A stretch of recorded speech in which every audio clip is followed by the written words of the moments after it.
ఎందుకంటే మరి శాంతి సమాధానం లేక ఎంతో మంది చనిపోతున్నారు, ఆత్మహత్యలు చేసుకుంటున్నారు.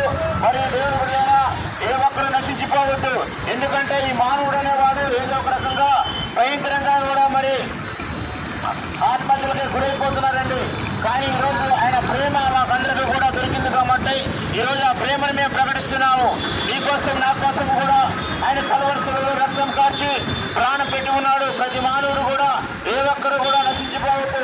ఎందుకంటే ఈ లోకంలో ఆయన ప్రేమ చాలా ఉచితమైన ప్రేమ, ఆయన ప్రేమ శాశ్వతమైన ప్రేమ, ఆయన ప్రేమ విలువైన ప్రేమ, ఆయన ప్రేమ మరి చాలా నెమ్మది కలిగిన ప్రేమ. ఈరోజు ఆ ప్రేమను మేము తెలుసుకున్నాము కనుక దేవుని బిడ్డలారా ప్రతి సమస్యకు కూడా ఆయన జవాబు ఇస్తున్నాడు. ఈరోజు మేము కూడా ఎందుకు ప్రకటిస్తున్నామంటే ఆయన ప్రేమను మీరు తెలుసుకుంటారని, ఆయన యొక్క జ్ఞానాన్ని మీరు తెలుసుకుంటారని, ఆయన నీ కోసం నా కోసం కూడా ఎంతగానో కూడా ప్రాణం